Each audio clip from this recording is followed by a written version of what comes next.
अस्सलामुअलैकुम वरहमतुल्लाहि वबरकातुहू। Welcome viewers. Sets and function chapter 5 miscellaneous exercise 5 question number 2। Part number 1 है define a subset and give one example. Subset की तारीफ करें और एक मिसाल दें। तो सबसे पहले सबसेट को डिफाइन करते हैं। सबसेट की डेफिनेशन इस तरह से है, set A is said to be a subset of set B if all elements of a set A are also present in set B. मतलब सेट ए के तमाम एलिमेंट सेट बी में अगर मौजूद हों तो सेट ए को हम सेट बी का सबसेट कहेंगे, मतलब तहती सेट कहेंगे। मिसाल के तौर पर अगर हमारे पास एक सेट है ए जिसमें एलिमेंट्स हैं 1 और 2, जबकि बी सेट है एक 1, 2, 3 और 4 उसमें एलिमेंट्स हैं। तो इसमें आप ए के जो तमाम एलिमेंट्स हैं वो क्या हैं, बी में कंटेन कर रहे हैं, यानी सारे के सारे बी में मौजूद हैं। तो हम क्या कहेंगे, ए जो है वो सबसेट है बी का, और इसे हम लिखेंगे ए सबसेट है बी का। तो ये अलामत यूज़ करेंगे, यानी ए के तमाम एलिमेंट्स बी में मौजूद होंगे तो हम उस सेट को जिसके सारे एलिमेंट दूसरे में मौजूद हैं वो उसका सबसेट कहलाएगा।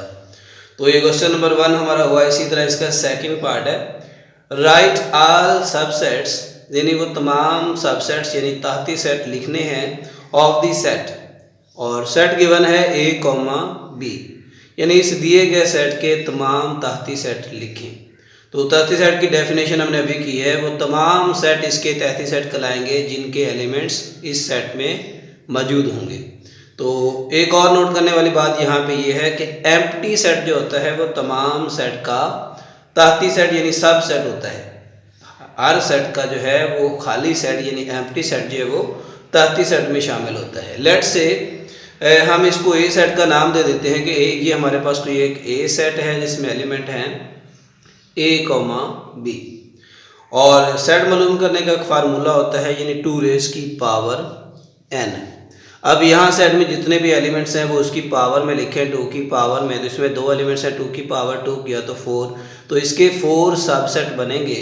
तो वो बनाएंगे कैसे, हम सबसे पहले एम्प्टी सेट को राइट करेंगे, फिर इसके जितने भी एलिमेंट्स हैं उनका सिंगल सिंगल अलग-अलग सेट बना देंगे। ए पे कंटेन करने वाला सेट है, फिर बी के साथ, फिर इनके पेयर के साथ, तो वो ए भी एक पूरे का पूरा आ जाएगा। तो ये मैक्सिमम इसके हम 4 तहती सेट बना सकते हैं यानी सबसेट बना सकते हैं। यानी ये एम्प्टी सेट तो स्पेशल केस में आ गया।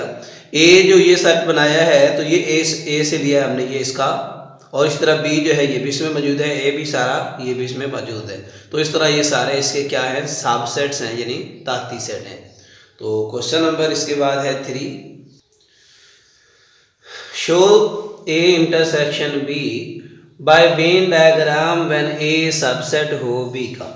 तो जैसे अभी हमने डिफाइन किया कि सबसेट क्या होता है, कोई ऐसा सेट होता है जिसके तमाम अरकान यानी एलिमेंट जो है वो सेट बी में मौजूद होते हैं, तो उसको हम सबसेट कहते हैं। तो ये कोई ए और बी 2 सेट हैं जिसमें ए सबसेट है बी का, तो उसको हमने वेन डायग्राम के जरिए यानी ए इंटरसेक्शन बी जो है इसको वेन डायग्राम के जरिए हमने शो करवाना है। तो सबसे पहले जैसा कि हमने एक्सरसाइजेज में भी इसको स्टडी किया कि वेन डायग्राम में एक बड़ी शक्ल यानी रेक्टेंगल शक्ल जो है वो हम यूनिवर्सल सेट यू के लिए बनाते हैं, और उसके अंदर क्लोज्ड फिगर जो है वो होती हैं उसके सबसेट्स के लिए। तो ये एक रेक्टेंगल बना लिया जिसको ये इंडिकेट कर रहा है यूनिवर्सल सेट को, और इसके अंदर एक बड़ा सर्कल है जो बी सेट यानी बड़े सेट बी को इंडिकेट कर रहा है, जबकि उसके अंदर एक छोटा सर्कल बनाया है जो उसके सबसेट ए को जाहिर कर रहा है, इंडिकेट कर रहा है। तो इस तरह ये डायग्राम बनाने के बाद इसके ऊपर हमने ऑपरेशन अप्लाई करवाना है ए इंटरसेक्शन बी, यानी ए और बी का हमने तकाते लेना है। तो इंटरसेक्शन की डेफिनेशन क्या है, इंटरसेक्शन में हमेशा ए और बी दोनों के कॉमन एलिमेंट्स आएंगे।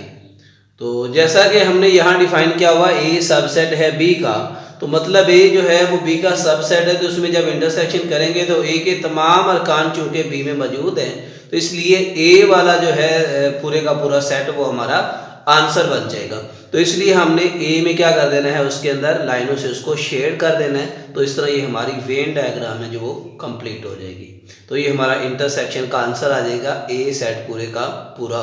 चूँकि ये सारा बी में मौजूद है तो ये हमारी वेन डायग्राम बन गई A intersection B when A subset है बी का। अब इसी तरह इसका पार्ट नंबर 4 है show by Venn diagram A intersection into B union C. तो इसे हमने क्या करना है, वेन डायग्राम के जरिए शो कराना है, बट इसमें देखें A intersection into B union C. तो पहले तो एक ब्रैकेट में लिखा हुआ है ऑपरेशन बी यूनियन सी, तो इसके लिए एक अलहदा मैं फिगर बनाऊंगा और फिर इस सारे का यानी ए इंटरसेक्शन जब बी यूनियन सी करेंगे तो उसके लिए एक दूसरी फिगर बनाएंगे। तो दो फिगर्स मैंने बना ली हैं। सबसे पहले सेम उसी तरह रेक्टेंगल ड्रा करना है, उसके अंदर यूनिवर्सल सेट और 3 जो हैं उसके अंदर हमने उसके सबसेट लेने हैं ए बी और सी, और वो तीनों मैंने ओवरलैप करते हुए एक दूसरे को बनाए हैं। यानी ए क्लोज फिगर बना दिया, फिर बी के लिए क्लोज फिगर बना दिया और फिर सी के लिए, और ये तीनों जो हैं आपस में एक दूसरे को कुछ एरिया से ओवरलैपिंग कर रहे हैं। और सिमिलरली पहले यहाँ पे भी ए बी सी फिगर बना ली। अब उसके बाद मैंने सबसे पहले इस वाली फिगर पे काम किया है, बी यूनियन सी अप्लाई किया है। यानी बी और सी का ये ब्रैकेट वाला जो हिस्सा है पहले इसको मैंने शेड किया है, बी यूनियन सी निकाला है। तो यूनियन की डेफिनेशन के मुताबिक क्या होता है, यानी दोनों सेट्स के तमाम अरकान पे जो है वो मुश्तमिल होता है। बी यूनियन सी में बी और सी दोनों सेट जो हैं वो पूरे पूरे आएंगे, उसमें कॉमन रीजन जो है वो बस जस्ट वन टाइम आएगा, बाकी सारा पूरा आ जाएगा। तो बी यूनियन सी में देखें बी वाला सर्कल भी सारे का सारा मैंने लाइनों से भर दिया है और सी वाला भी उसके अंदर शेड कर दिया, यानी लाइनें लगा दी हैं। तो इस तरह बी और सी ये दोनों कंप्लीट सर्कल हमारा आंसर बनता है बी यूनियन सी का। जब बी और सी वाले पूरे सर्कल दोनों में से जब ए के साथ हम इंटरसेक्शन करेंगे तो डेफिनेटली तकाते में क्या होता है, कॉमन रीजन आता है। तो ए का जब बी यूनियन सी के साथ इन लाइनों वाले एरिया के साथ इस ए सर्कल का हम इंटरसेक्शन करेंगे तो ये आप देख सकते हैं जहाँ से ये ओवरलैप कर रहा है बी और सी के साथ, तो जैसे ये इतना इसके साथ क्या बनेगा, इसका कॉमन रीजन बनेगा। बी का, सी का और ए का ये वाला एरिया सारा इसका कॉमन बनेगा। तो दैट्स वाई हम क्या करेंगे, ये इस ए का जो बी और सी के साथ कॉमन इलाका है यानी कॉमन रीजन है उसको हमने शेड करवा देना है। तो इस तरह ये हमारा फाइनल रिजल्ट आएगा, यानी A intersection into B union C आ जाएगा। तो ये हमारा क्वेश्चन नंबर 4 हो गया। इसी तरह इसका जो पार्ट नंबर 5 है इसमें है define intersection of two sets, यानी दो सेट का इंटरसेक्शन डिफाइन करें। तो इंटरसेक्शन की डेफिनेशन हम इस तरह करेंगे, intersection of two sets A and B denoted by A intersection B, ये उल्टा यू टाइप साइन है ये हमने लगाना है, ए इंटरसेक्शन बी इसको रीड करेंगे, is the set of common elements of both A and B. यानी जो टू सेट ए और बी का इंटरसेक्शन है वो दोनों सेट के कॉमन एलिमेंट्स पर मुश्तमिल होगा। इंटरसेक्शन में दोनों सेट के क्या होते हैं, कॉमन एलिमेंट होते हैं। ए और बी जो है उसको हम ए इंटरसेक्शन बी इस तरह लिखेंगे। और इन सिंबल अगर हम इसको डिफाइन करें, A intersection B is equal to x when x belongs to A and x belongs to B. इसका मतलब भी वही है कि जब हम एक सेट बना रहे हैं ए इंटरसेक्शन बी का तो उसमें वो तमाम एलिमेंट्स होंगे जो ए से भी बिलोंग करें और बी से भी बिलोंग करें। दोनों सेट्स में जो बिलोंग कर रहे हैं, दोनों के जो कॉमन एलिमेंट्स हैं उसको हम क्या करेंगे, इंटरसेक्शन में लिखेंगे। एक मिसाल से इसको क्लियर करते हैं। इफ़ अगर हमारे पास ये सेट है ए एंड बी और दूसरा बी सेट है जिसमें ए बी सी और डी एलिमेंट्स हैं, इन दोनों का हमने इंटरसेक्शन निकालना है तो लिखेंगे ए इंटरसेक्शन बी इक्वल में आ जाएगा ए सेट, ये आ जाएगा, उसके बाद इंटरसेक्शन बी सेट आ जाएगा। तो ये हमारा इनका इंटरसेक्शन लेना है दोनों का, तो ये क्या बनेगा, दोनों के कॉमन एलिमेंट्स यानी ए के साथ आ जाएगा ए और बी का बी के साथ आ जाएगा बी। तो इस तरह ये हमारा ए इंटरसेक्शन बी कंप्लीट हो जाएगा। पार्ट नंबर 6 है डिफाइन अ फंक्शन। फंक्शन की तारीफ करें, तो ये फंक्शन और इसकी टाइप से रिलेटेड एक कंप्लीट वीडियो मैंने अपलोड कर रखी है, तो वहाँ से आपका इसका बेसिक कंसेप्ट जो है वो विद एग्जांपल्स अंडरस्टैंड कर सकते हैं। ब्रीफली यहाँ भी एक्सप्लेन कर देते हैं आपको। डिफाइन अ फंक्शन यानी फंक्शन की तारीफ करें तो फंक्शन क्या होता है, suppose A and B are two non empty sets, then relation from A to B is called a function if domain of f is equal to set of a and second condition है every x belongs to a has a unique image in set b। मतलब कोई भी जो relation है वो function कहलाएगा अगर उसमें जो डोमेन है उस रिलेशन की वो सारे का सारा ए सेट पे मुश्तमिल हो, यानी सारा उसमें ए सेट आना चाहिए डोमेन सेट में, और सेकंड बात ये है कि जो एलिमेंट्स हैं एक्स के जितने भी, यानी every element of X has a unique image in B, यानी एवरी एलिमेंट ऑफ एक्स जो है उसका यूनिक इमेज होना चाहिए बी का। यूनिक का मतलब है ओनली ऑन वन इमेज बनाना चाहिए। तो मिसाल के जरिए समझते हैं, मान लें हमारे पास ये एक ए सेट है 1 2 और 3 और बी सेट में है A B C and D. तो ए इमेज रखता है बी के साथ, 2 है ए के साथ और 3 का इमेज है सी। तो इस तरह से जो हमारी डोमेन सेट है वो पूरे का पूरा ए सेट पे कंटेन कर रही है, यानी तमाम एलिमेंट्स उसमें आ रहे हैं ए के। और दूसरी कंडीशन ये थी कि हर एलिमेंट का यूनिक इमेज हो, तो वो बात भी पूरी हो रही है, यानी 1 का बी इमेज है, 2 का ए है, सी 3 का सी है। तो इस तरह हर एक का एक इमेज भी है। तो ये क्या है रिलेशन, एक फंक्शन कहलाएगा। इस तरह का रिलेशन कोई भी कायम जब करेंगे। अब इस तरह इसका 7 पार्ट है, डिफाइन वन वन फंक्शन। अब ये फंक्शन की सेकंड टाइप आ गई, यानी वन वन फंक्शन क्या होता है। तो पहले तो फंक्शन होना जरूरी है, फिर उसके बाद वन वन की कंडीशन एक ऐड होगी। तो पहले देखिए फंक्शन वन वन को कब होगा, कोई भी फंक्शन यानी ए से बी, अब फंक्शन हमने उसको पहले तो उसका फंक्शन होना जरूरी है, यानी ऊपर वाली जो कंडीशन है यानी डोमेन ऑफ एफ और फिर उसका यूनिक इमेज, ये दोनों बातें पूरी करता हो, यानी वो फंक्शन हो, तो वो कहलाएगा वन वन। कब, जब if and only if all distinct elements of A have distinct image in B, यानी तमाम ए के जो मुख्तलिफ एलिमेंट्स हैं उनका जो है मुख्तलिफ इमेज होना चाहिए बी में, यानी एक इमेज दो का नहीं हो सकता, हर एक का क्या हो, अलहदा अलहदा होगा। तो उसको हम बोलेंगे कि वो क्या है, वन वन फंक्शन है। पहली बात तो फंक्शन होना चाहिए, सेकेंडली क्या हो, डिस्टिंक्ट इमेज जो एलिमेंट्स है यानी मुख्तलिफ एलिमेंट्स का मुख्तलिफ इमेज होना ज़रूरी है वन वन के लिए। तो 1 का जो इमेज है वो 2 है, 2 का इमेज 6 है, 3 का इमेज 7 है।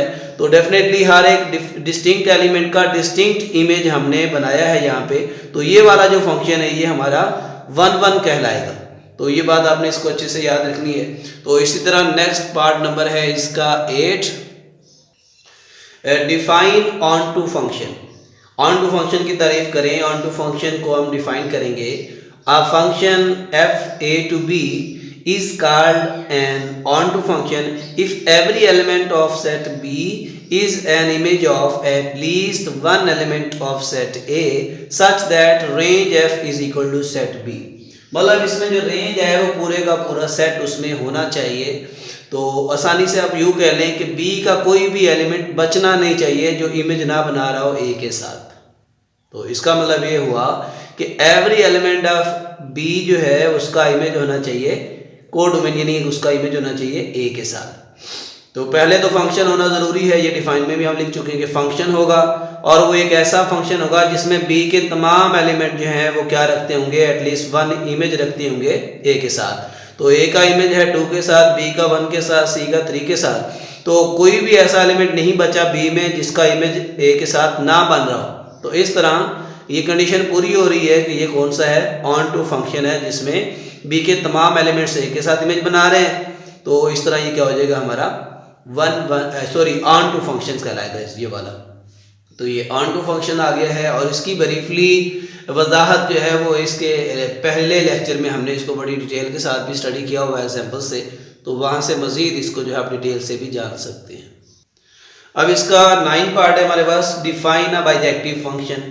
तो बाइजेक्टिव फंक्शन क्या होता है, ऐसा फंक्शन यानी बाइजेक्टिव फंक्शन जो होगा आ रोल यानी है function from A to B is called bijective function if and only if की यहाँ पे कंडीशन है। इफ एंड ओनली इफ का मतलब है कि जब ये दोनों कंडीशन पूरी होंगी तो उस वक्त ही वो हमारा बाइजेक्टिव होगा।